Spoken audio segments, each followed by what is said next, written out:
Hello everybody, good morning and welcome to the United Stands. I'm Mark Goldbridge and this is your latest Manchester United news as we discuss Ten Hag finally targeting a Brazilian, I nearly said Wonderkid, that would sound odd, but Brazilian superstar.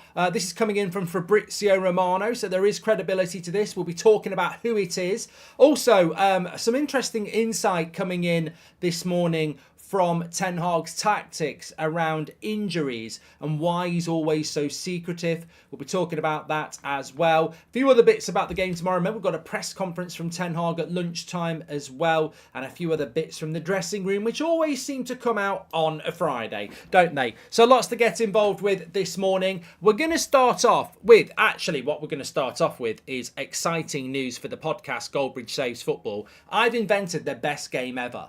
And you're just going to have to find out by listening to it. I've pinned it in the live chat. I've put it in the video description. A new podcast on a Friday with the best football game ever that everyone's going to want to play now. You can be playing it by listening to the podcast that's come out today. Also, we've done Prem Team of the Season so far. Do any Man United players get into it? I think you're a prat if you think they do, but give it a listen and play the best game ever. Links in the live chat.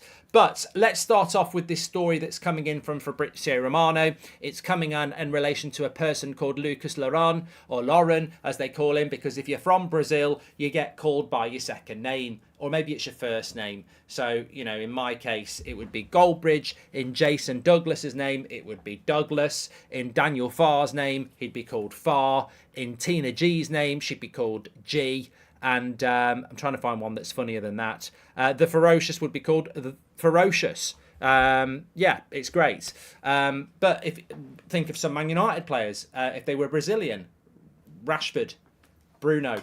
No, he'd be called Fernandes, wouldn't he? Do they go with the first name or the second name? Maguire. That sounds like a good Brazilian. Maguire. Brazilian. If he played for Brazil.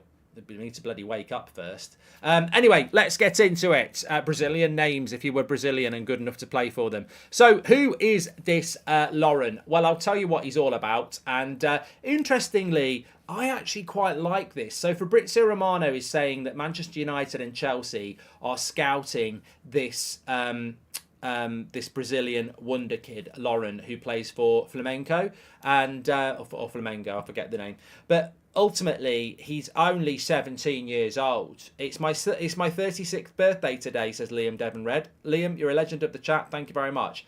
So he's only 17 years old, but he doesn't actually get picked very often for Flamengo. He doesn't. He's sometimes on the bench. He hardly ever starts.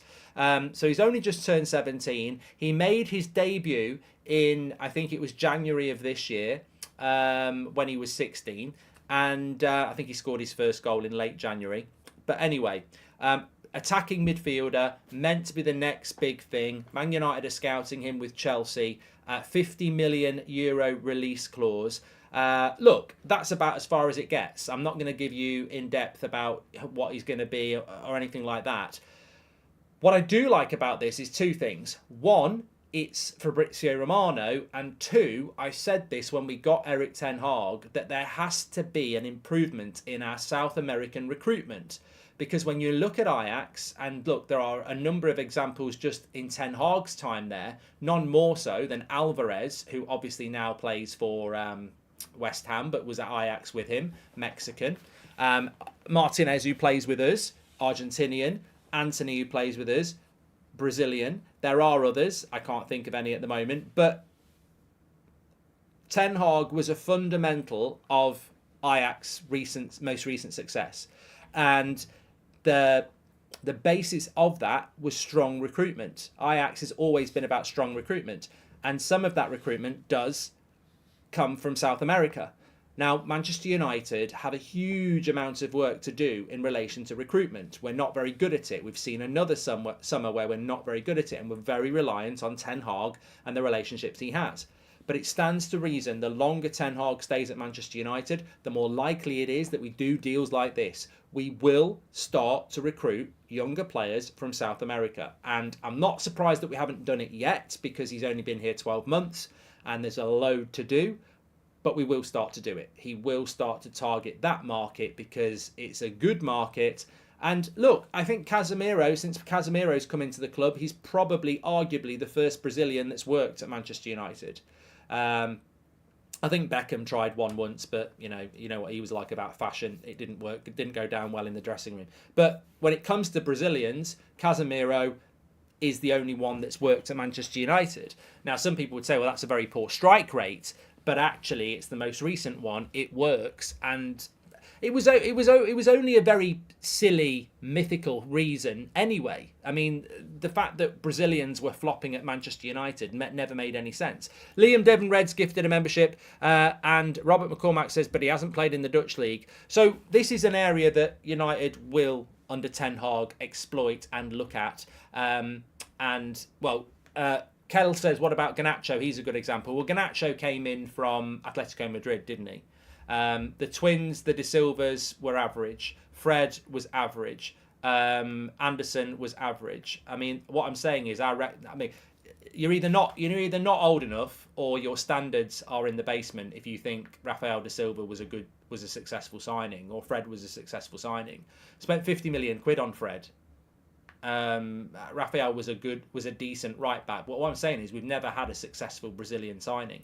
We've had a few flops and we've had a few okay ones, but Casemiro's the first one where you could say, for the standard of Brazilian football, you shouldn't just be having okay players. You should be having, top quality players. And I think that this will be helped by recruiting younger players from Brazil. That's true, Mark. River Plate and Boca Juniors will create a world-class talent every year. It's a waste to let them go to City, says Maurizio. Well, Ranić started this off. Ranić highlighted Alvarez and Enzo as players that United should be looking at. And I think that Erik Ten Hag will be somebody who, expands that. So, look, back on the player, Lauren. Obviously, if it is between us and Chelsea, and I wouldn't be, that we have to acknowledge that Inter Milan, Portuguese clubs, certainly Real Madrid and Barcelona, are very good at scooping up the best Brazilian talents. We saw that last summer, didn't we, with the striker, I forget his name. So there's always going to be that competition there. But if you're not in it, you can't win it. So, look, I would love something to happen with this. I really would. He is not an established player for his Brazilian club. He's on the bench a lot. So he's not tearing up Brazil. This is not like, he's the next Pele. But it's an interesting player. His name is Laurent. Fabrizio has linked us to him and Chelsea this morning. We are scouting, as we know yesterday, was talking about the Valencia player. I think a lot of these scouting missions are starting to look positive. Whether it's the lad from Valencia we were talking about yesterday, who I think was 20, or this lad in Brazil who's 17, I like the fact that we're extending our net outside for younger players, because I think that if we're going to allow Erik Ten Hag to be the manager that he can be, then you've got to let him have the project that he wants to build, and we all know what that build is. So look, I'll be very interested to see what happens with this. But ultimately as well, and sadly, it will always come down to the thing that I've said time and time again. It will come down to the ownership model and how much money we actually have available. Because if there isn't any money available, then we won't be able to buy any players. And as we know, under the Glazers, there won't be much money available for these sort of deals. And what I do know from Manchester United is, and this has been the case for a while now, they don't have the funds to go and spend 40 million quid on a 17-year-old that might be good in a couple of years. They won't do that. They don't have that. And I think I mentioned it on a show in the summer. I think it was buried in an 8 o'clock show, but it was from a very, very good source, very close to Man United's recruitment. And they said that those days are gone. When you used to think about Nani and Anderson, we spent what would have been the equivalent of about 50 million on them. I think they cost us about 17 million each in 2008 maybe. We don't have that. That is not part of United's strategy at the moment. We don't have 40, 50 million quid to go and spend on an 18, 19, 20-year-old that might be good in a few years. They just don't have that. The club is in huge debt, and what they spend on players that have to go into the first team. And if you look at the summer, Amrabat, Anana, Højlund, and Mount, they're all going to the team straight away. If you look at the previous summer, Eriksen straight away, Antony straight away, Martinez straight away, Malacia, backup left back, really. You know, he's not like he's 17, is he? So we did used to have that policy, and it's a policy that some clubs do have. Pep Guardiola does, but we don't have that policy anymore, and that needs to change. This is probably one of the most important things. If you're interested in the future of Man United's transfer strategy, that has to change. We're run by owners that no longer will sanction, because they can't afford it, 30, 40, 50 million quid on a 17, 18, 19, 20-year-old who is clearly very talented at another club. And what I mean by that is, there may well be, I'm going to make it up, there might be an 18-year-old who's playing for PSV who is quite clearly going to be, in 2 or 3 years' time, one of the best players in the world. And if you want to buy him now, it's going to cost you 40 million. And United should be doing that sort of a deal, because that's who we are. That's what we did with Ronaldo. But we've stopped. We're not doing that anymore. That's not on the agenda, and that's from the very top. No, those sort of signings don't happen anymore.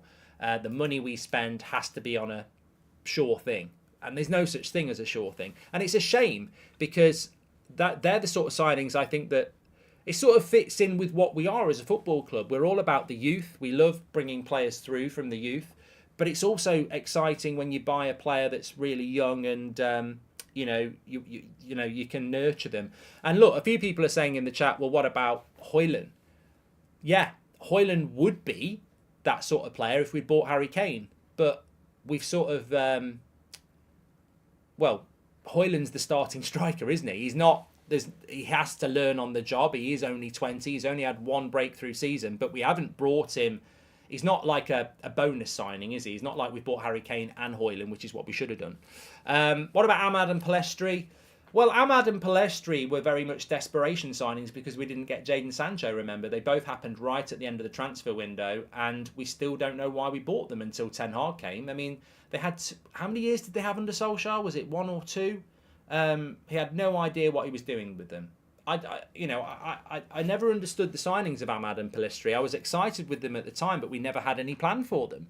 We bought them and just didn't seem to know what to do. It's only since Ten Hag's came in that we've actually done something with them. He got Ahmad out on loan to Sunderland, and Pellistri is now getting some game time now. So look, this is how I want Manchester United to go. I want us to start looking at the South American market. I want us to start looking at like the 20-year-old we were talking about yesterday. I think it's really important that we look at those sort of signings, but it doesn't go hand in hand with the strategy of the club at the moment. Ten Hag would quite like to be spending, probably 50, 60, 70 million pounds a season on these younger type players that he can nurture and bring into the first team over the next 18 months. But the Glazers don't and won't do that, and that's because of money. Every pound that the Glazers spend, they want to know what's it going to deliver now, because they're all about the now. Morning, Mark. How much funds do you think we could generate from the January transfer market, selling those who didn't go last window? Surely enough to sign a centre-back, says Jordan. Look, it's only the 29th of September, and you cannot predict what's going to happen in the January transfer window in September. But if you want my honest prediction, I don't know where we're going to get any money from. I don't think that we will get... I mean, look, to be absolutely honest, I don't think anything will ever top this. The refusal to take £30 million for Scott McTominay was absolutely criminal, and we will never get that money offered again. And we will certainly not get it offered in January, and I don't think we'll get it next summer. So I don't see Man United selling players in January, because people in January, unless you're Chelsea, they're always looking for bargains. You don't really get full value in January. So I don't think we'll sell anybody in January, and I certainly don't think we'll buy anybody. I think you're looking at, a Sabitzer type deal again. Could we get rid of Sancho, says Kyle? Well, I mean, that might have to happen, but I think selling Sancho will be more damaging to us than people think, because the amount of money the club's going to lose, I think the Glazers will try and find it some other way. I wouldn't be, I just don't, I don't see us recruiting in January. And to be honest with you, that's not always a negative. I don't necessarily think we do need to sign anybody in January. We've got 2 goalkeepers. If we get all the injuries back, we've got plenty of fullback cover. We've got lots of centre backs. The midfield, if Mainu comes back, there's a lot of midfield options. if Martial can stay fit and we can get Ahmad back and Antony back, I don't think the squad's in a terrible state. I just think injuries will be the thing that dictates if we do anything in January, which is, the scariest thing ever is that if Scott McTominay and Pogba hadn't got injured, we never would have bought Bruno Fernandes. This football club decided not to buy Bruno Fernandes in the summer. For anybody, for the legends who can remember it, I was in Mallorca, that ship went down. That ship Bruno, it didn't happen. And I think we thought that was it. And then in January, we got injuries to McTominay and Pogba, and we bought Bruno. And I think if they hadn't got injured, we wouldn't have bought Bruno, and we wouldn't have got him in the summer. We would have lost because somebody else would have gone in for him, and we wouldn't have had a free race. So, injuries can dictate what happens. Morning from Romania, Mark. Thanks for the show today and all the best, says Clout. Thank you very much, mate. Appreciate that. My only concern with Ten Hag, says Abby, is that we're in the second season and we're yet to see any patterns of play. It's too random sometimes. With Onana, I feel we are looking like a long ball. Abby, it's a news show, so I want to talk about stuff like that. Don't forget tonight, 8 o'clock, I'll have had a few. And 8 o'clock show tonight, press conference this afternoon, EAFC, episode 4 this afternoon as well, about 4 o'clock. But I will just answer that question because I think it's a good one. I saw last season David De Gea clipped constantly for kicking the ball long. Constantly clipped for everything he did. And there is absolutely no difference at the moment between the way David De Gea was playing last season and the way Onana is playing this season. If anything, De Gea might have made a few saves that Onana hasn't. Now, that's not a reflection on Onana being a bad goalkeeper, but I remember the game on Tuesday night. He just whacked a ball out to the right wing. No one was anywhere near it. A 60-yard long ball, no one was anywhere near it. And I was like, yeah, I think of the Onana I've seen play for Ajax. I think about the game that everybody saw, the Champions League final against Man City, and we are not doing this. Like, we are, you look at that Champions League final, the pinnacle of domestic football. He's playing as the underdog for Inter Milan, and he's whacking 40-yard passes through light blue shirts along the ground to spark Inter counterattacks. And I'm like, yeah, we're just not using Onana properly at the moment, and we're not playing the way that we want to play at the moment. But that's because we lost 3 out of our first 5 games, and we've now gone back to basics. The same thing happened last year. We lost to Brighton and we lost to Brentford, and Ten Hag went back to basics. It's an evolution of football, really. You try something a little bit expansive, it doesn't work. You go back to the basics to get the things on the board which matter, which are the points. Do I think we'll see Man United playing a more scintillating football? I'm not actually bothered, mate. I think that's the holy grail of football, isn't it? I genuinely don't care if we play like we did last season tomorrow and win 2-0. I would rather, if somebody said to me, you can play exactly like you did last season, win 2-0, strong defence, moments on the attack, or you can gamble and play a little bit more expansive and see what happens, I'd say, give me the 3 points. I would. I wouldn't gamble. We've lost too many games at the start of the season. I think we've got to get some stability. Crystal Palace, Galatasaray, and Brentford, 3 wins like we did last season. Let's get some points on the board before we start trying whatever this transitional football is that people want to see. Stability is the most important thing, and I do think that once we sort the midfield out, that will make a big change with obviously Amrabat and Casemiro. But yeah, and also, I think Luke Shaw's a massive loss on the left-hand side. I really do. They're all winnable, says Ladios. Yes. Just a little bit of other news. I find this sort of stuff absolutely fascinating. So there was an article with The Athletic. I'm just going to find out where it is so I can read it out for you. I know it was Laurie Whitwell. There's something on Daniel Gore I want to bring in as well. But effectively, it's talking about how, and it can be frustrating, and we might well get a bit of an example of it in the, and there's an update on Antony for you as well. I've got to bring you. In fact, let's do the Antony update first, and then I can talk to you about this injury thing, which Ten Hag no doubt will be talking about at lunchtime. So Antony is back in the UK. We mentioned that yesterday. And Antony has been pictured leaving the police station in Manchester yesterday after what they described as a few hours of grilling over the claims from these ex-partners or girlfriends, whatever you want to clarify them. Apparently it was a voluntary interview from Antony to attend the police station, which is... Look, obviously I'm very, very well versed in the UK law system, and a voluntary interview doesn't mean anything more than he wasn't arrested. It doesn't mean he knocked on the police station door and said, "Can I talk to you about these allegations?" The police will have the allegations. I presume they will have witness statements, and they will be collating evidence. And what would normally happen is, at some point, if they felt that there was a case to answer, they would, arrest him and speak to him about that. Now, many people get arrested and they haven't done anything wrong. If you, if you got into a little bit of an altercation with, in the train station, let's say, and you push somebody over, and then they go to the police and report you, and you give a statement to the police, and then the police go to the train station and they see the CCTV of you pushing them. 2 bits of evidence there, witness statement, CCTV. They're probably going to turn up at your house at some point and say, Mr. or Mrs., depending on who you are, accompany us down to the police station. You're arrested on suspicion of assault, and they'll interview about it.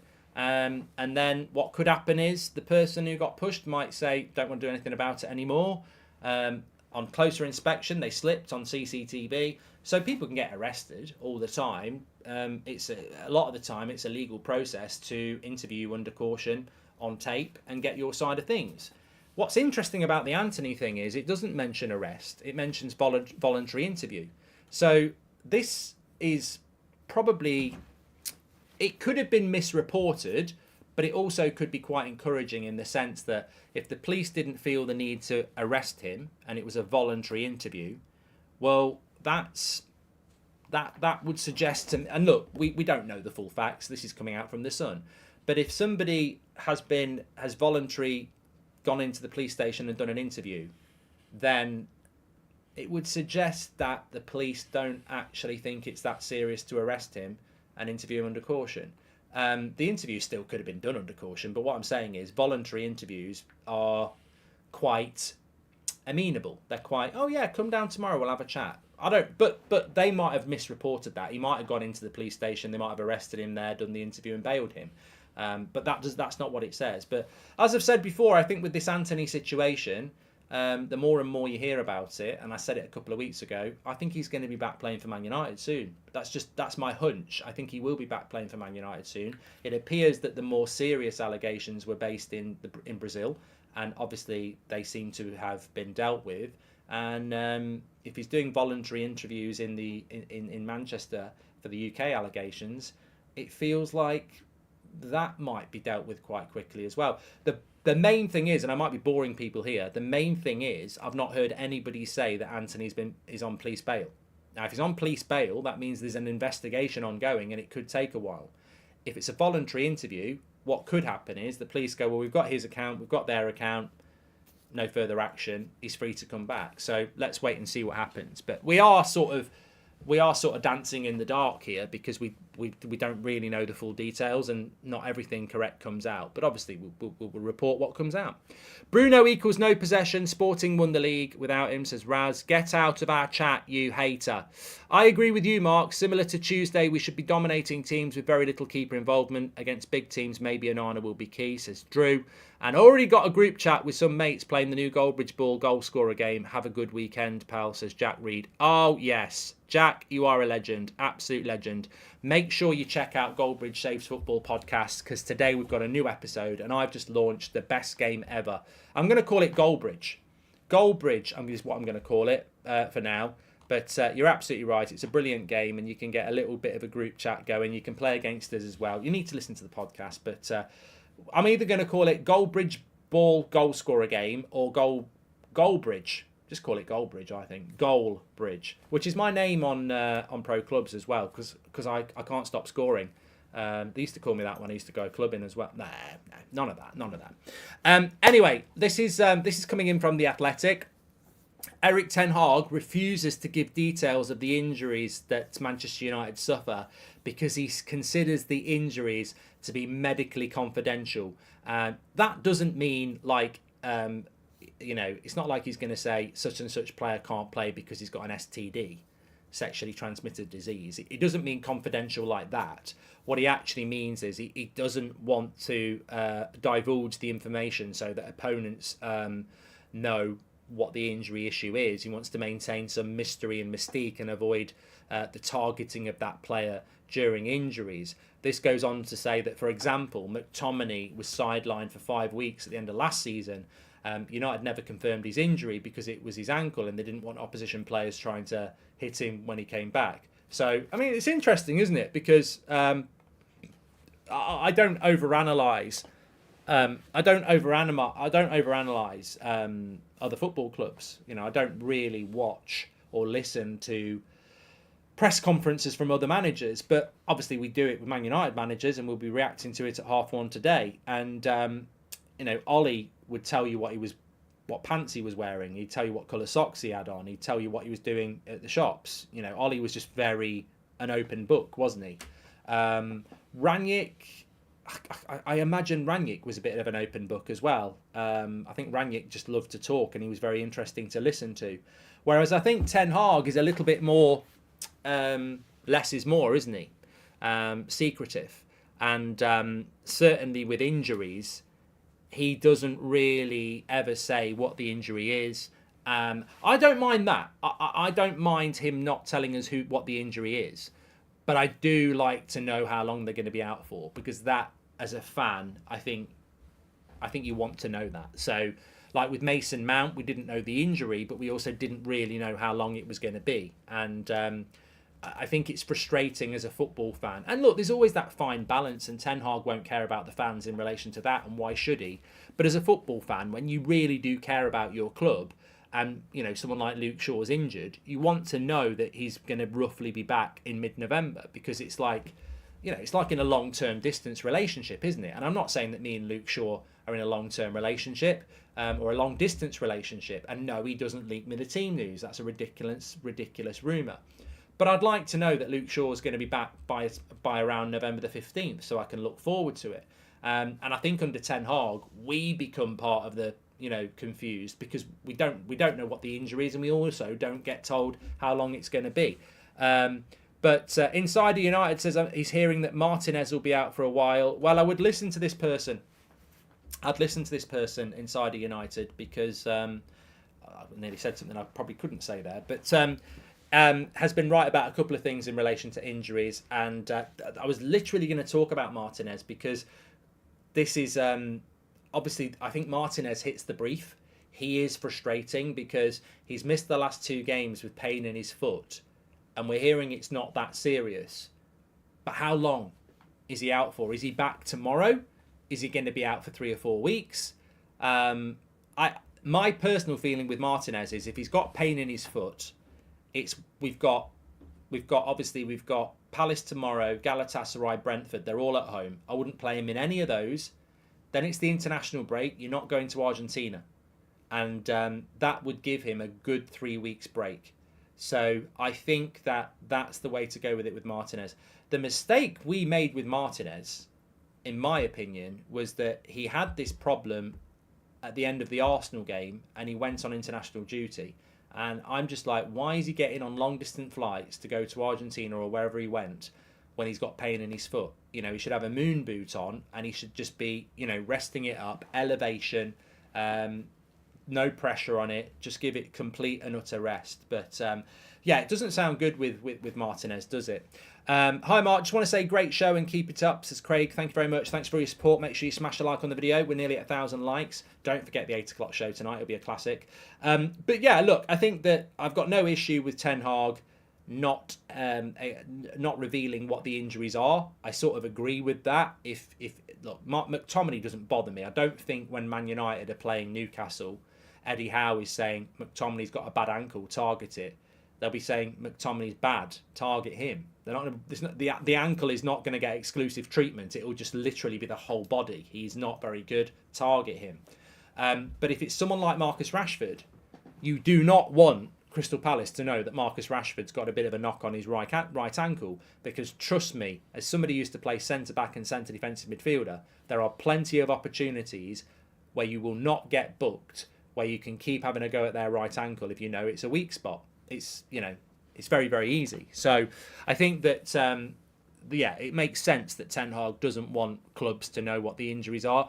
But having said that, I know a few people in football, and I know a couple of people who are playing for other top 6 clubs, and I know a few people who sort of work around the physio department in the Premier League. And I remember speaking to somebody probably 18 months ago about, day-to-day injury problems. I've been told things like, a lot of players don't do the right stretches anymore, and that's why they're picking up injuries. But what I've also been told is, look, it doesn't matter if a manager says this player's out for this long, because footballers talk more than they're constantly playing EA with each other. They're on international duty. They're in WhatsApp groups. If Ten Hag doesn't want to say Mason Mount had a groin strain for 5 weeks publicly, that's absolutely fine. But I guarantee there'll be Chelsea players and other people who knew that Mason Mount had a groin strain for 5 weeks, because they talk amongst each other. And then that goes back to the clubs that you're playing. So the clubs that we're playing will know these injuries anyway, most of the time. But yeah, it's an interesting insight to Ten Hag and his attention to detail for sure. Look, I don't even blame the players. There's just so much. There's so much that goes on. Look, in relation to Jadon Sancho, there's nothing new to add there. But there'll be players at other clubs who are friends with Sancho talking about it. They'll be talking about it on the Liverpool training ground, Man City. I mean, I'm just using them as examples. The football playing community is not what it used to be 20 years ago. There wouldn't be real conversations going on between Man United and Liverpool players, but there is now. That's just the way football is. I don't know why. Maybe it's because England have a better community as a national team. I don't know. But players, isn't it Harry Maguire and Jordan Pickford and John Stones are big friends? This is what happens in the modern day. Barella plus Evan Ferguson as top targets next summer, says Colin. Look, I think in relation to recruitment, we're a long way off buying anybody. I don't think we'll do anything in January. But with regards to recruitment, what I do like is the fact that some of these players that we're hearing about, you will hear about. And I know people get tired about the transfer window because it's like, well, we've only just had one. But proper recruitment starts the minute another transfer window closes. And therefore, we will be scouting. We're always scouting. That's just the way it is. Just a little bit of inside information from the training ground in relation to Hannibal. I know a lot of you are very excited about Hannibal, so this is coming from the training ground. Hannibal is a very enthusiastic individual and a dedicated professional with an eagerness to learn. The 20-year-old stayed at the club knowing he would get a chance this season and is often seen staying late for extra gym sessions at Carrington. Outside of the footballing world, Hannibal maintains a humble and calm lifestyle. I love the fact that so many... That sort of gave me goosebumps. That is from the club. That's from an insider at the club. I love that, because I love the fact that so many of you are so passionate about Hannibal and really like him and really want him to work out. Look, I've said my piece. I like the player. I want it to work out. I'm just not convinced at the moment. That's absolutely fine. You know me. I will stick up for the youth all the time. I thought Chong got horrible treatment a couple of years ago. Garnacho got horrible treatment before Christmas a year ago. And I'll stick up for them because they're young players. And the whole point of young players is that they will be inconsistent. They'll have ups and downs. I just think with Hannibal, I'd probably know a little bit more because obviously he was at Birmingham City last season. And Will, who I do the podcast, is a Birmingham fan. And I know a few others as well. And the general feedback about Hannibal Mejbri was that talented but not consistent. And that was his season in the Championship. And you look at Ahmad, talented and consistent. So I still think there's a lot for Hannibal to do. But he's only 20 years old. And as we were talking about yesterday, he massively impressed in the 2 games he's played for United in relation to his work ethic. I think the thing with Hannibal is going to be, does he have the ability? Does he have the ability? And that's always going to be the case. You cannot just say, give him a 5-year contract because he works hard. But I really like what I hear about him. And we want more players like that. The last thing Man United need is more out partying on a Friday night, going home with this girl, that girl, living the life, living the vida loca, living the life of a Man United footballer off the pitch. I don't really want to hear that. I loved it when I heard about Delot when he went on loan to Milan during COVID, and he was basically staying in an apartment block and he wouldn't go out because he didn't want to get COVID, and he was running up and down the stairs, constantly getting fitness, focused on his game. These are the sort of players that we want at Manchester United. We want that. You're a professional footballer if you're lucky for 10 years. You're a professional footballer playing for Man United if you're lucky for 5 years, and nobody ever thinks about that. People always say, wow, you're a professional footballer for about 15 years and, it's a long time, but, just focus on them 15 years. There's plenty of time to have a beer and relax afterwards. I'd shorten it down even more. The average Manchester United footballer probably spends less than 5 years here. So I would say to any footballer at Man United, signing or youth or current, you're talking about 5 years of your career where, you don't have a drink at Christmas. You don't go out late at night. You don't stay up playing computer games. You get your sleep is so important. Get a good, however many hours sleep the fitness people tell you to do it, because they can't monitor whether you're doing that. Do the extra training. It's 5 years of your life. 5 years of your life at Manchester United, if you're lucky. And some of you might do longer, but just focus in on it. You've worked so hard for it, and you just got to work harder. It's such a great opportunity to have in front of you. And I think too many footballers, stereotypically it tends to be the British ones, I'll admit, too many of them fall into the lifestyle of, I'm a professional footballer, look at me, I'm going to live the life and be a footballer. And it's like, you're professionals. You are professionals, and what a great opportunity they have.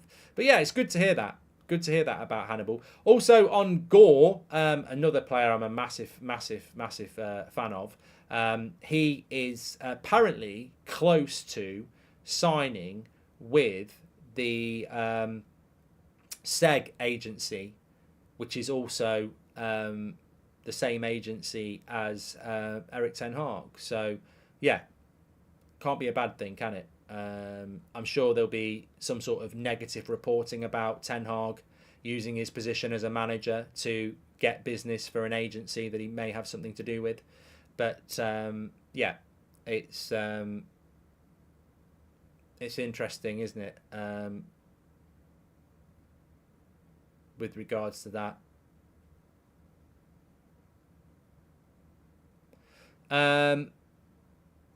Just having a look if there's anything else going on. Oh, somebody said, did you see those Newcastle fans? Right, yeah, look, it's a news show, so it doesn't always have to be from the papers. There was a little clip of a Newcastle fan after they knocked Man City out the other day. And he was filming himself on his phone, and then a couple of other Newcastle fans, what looked like a dad and son, came in the background and said something about the air disaster. Look, the key to this is probably not to really give them the time of day, but obviously that's not the world we live in. There's plenty of people out there that if we start moaning about people saying things like that, they'll do it more.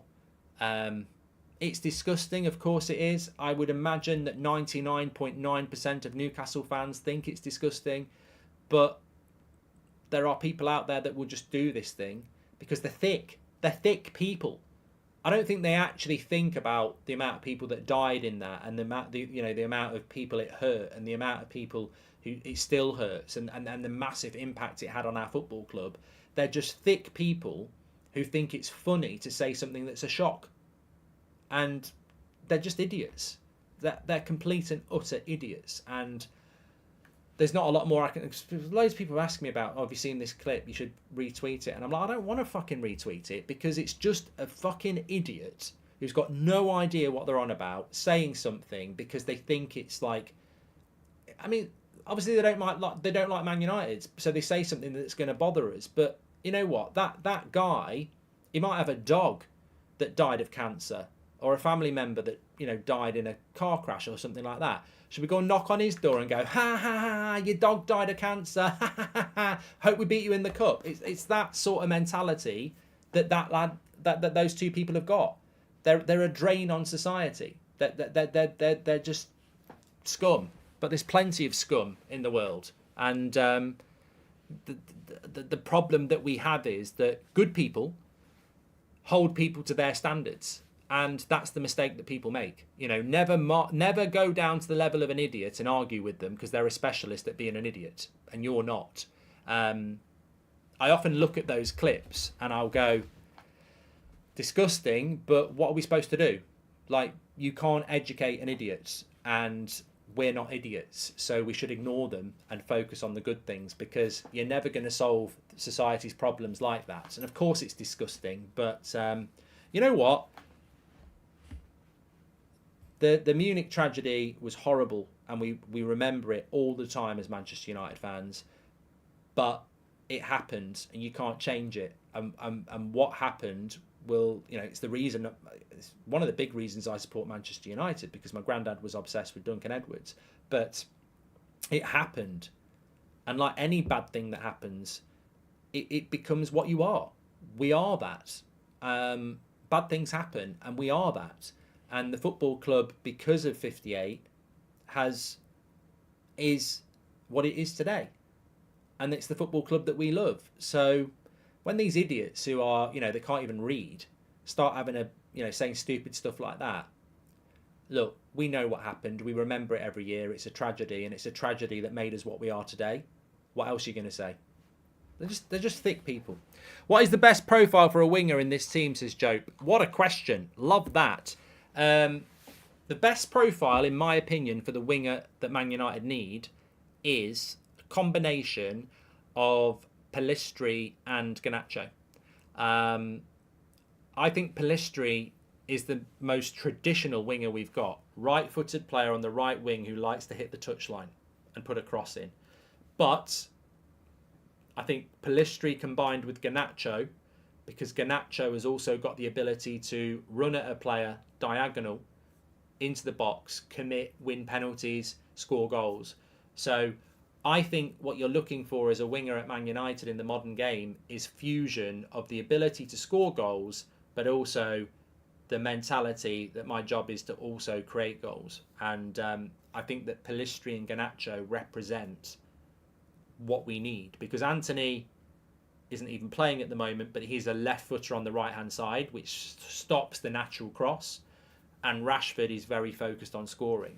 So I like I just think football in many ways, and I think Pep's quite good at it actually. A lot of clubs have lost the ability to realise what a winger should be. A winger still should be creating chances, and I think that Kulusevski's a winger I like. He's an example of what you can do as a left-footed right winger as well. So it can be done. Anyway, I'm talking and talking. Lots of love in the chat. Thank you very much. Make sure you subscribe and smash a like on the video. And also, what I must say is we've got a podcast coming up at 1:30, the 8 o'clock show tonight, my EAFC career mode. It's not going well. I've got to turn it around today. That'll be at 4 o'clock on my YouTube channel. Keep an eye out for that. But the one thing you've got to do this morning is check out the new podcast. The link is in the live chat. Goldbridge Saves Football. We've done Premier League Team of the Season so far. But the most important thing is Goldbridge, the brand new game that's going to revolutionise Premier League weekends. And you're going to love it. So make sure you download that and listen to it now. Go and listen to it now. It's a very good episode. But you've got to get involved in the game. Leave your comments and give us a follow on Spotify. Check it out. You'll love it. I'll speak to you all in a bit. Thanks for watching.